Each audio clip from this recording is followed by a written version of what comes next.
dadweyne aad u tiro badan oo ka kala yimid degmooyinka xiga qaybta bari ee gobolka Banaadir kuwaasi oo kala ah degmada Hiilwa, degmada Kaaraan, degmada Yaaqshiid iyo degmada Cabdicasiis ayaa waxa ay isku soo bax ka dhigeen argada liida ee degmada Cabdicasiis. isku soo baxaasi oo lagu taageerayay go'aankii ay xukuumadda federaalka Soomaaliya ka gaartay faragelinta shisheeye.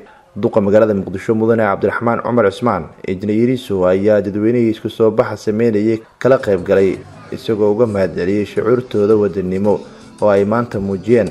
sidoo kale fanaaniinta hobolada gobolka Banaadir ayaa goobta isku soo baxani ka dhacay ku soo bandhigay suugaan kala duwan oo ka turjumaysa qiimaha ay leedahay wadaniyada iyo in ummadda Soomaaliyeed ay iskaashi uga gudbaan marxaladaha adag.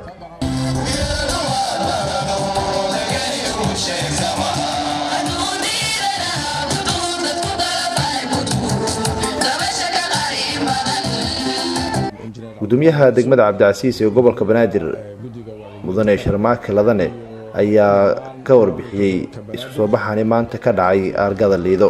degmooyinka Kaaraan, Yaaqshiid, Hiilwa, Cabdicasiis oo gudoomiyaha halkan isugu soo baxay isuguna yimid waa idin salaameynaa. assalaamu calaykum, soo dhawaada. waxa way waa idin marxabeynayna.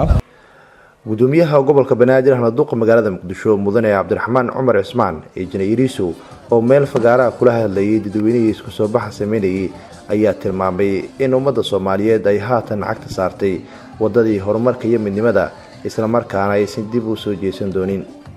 runtii waa mid ka tarjumaysa Soomaalida qabkeedii, Soomaalida sidii ahaan jirtay. Soomaali baa iskale, Soomaali baa iskala haan doonta cid walba joogtana taariikhda xusaysa. taariikhdana waxay naga rabtaa inaan jiilka naga dambeeyo u sheegno inaan mar walba Soomaali leedahay, faragelin shisheeyana marnaba aan loo dulqaadanayn.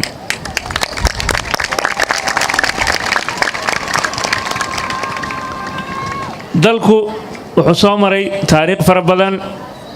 taariikh aad ogeedeen Afrika wadanka ugu horeeyaan ahayn. taariikh aad ogeedeen caasimadan oo ah muraayadii ummadda, qalbiga ummadda Soomaaliyeed inay ahayd caasimadaha Afrika kuwa ugu wanaagsan, ugu nabadda wanaagsan, ugu horumarsan, ugu nadaafadda fiican. maantana 28 sano kadib waxaan rajaynaynaa in sideedii hore ay ku soo noqoto. waxa kaliya ku soo celin karana waxay tahay waa dadkeeda, waa shacabkeeda oo runtii la rabo inay mar walba dawladooda garab taagnaadaan. taas ayaana horumar ku gaari karnaa. tanna waa ifafaalo kale oo muujinaya in aad doonaysaan inaan rabno horumar iyo barwaaqo.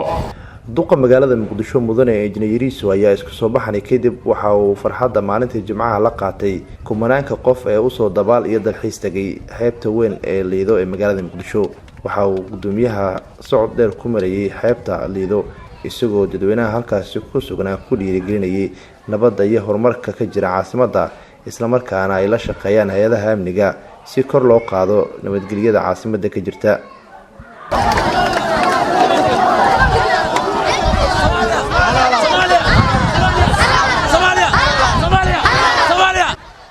Nuur Saciid Taaliil, warbaahinta qaranka Soomaaliyeed, magaalada Muqdisho.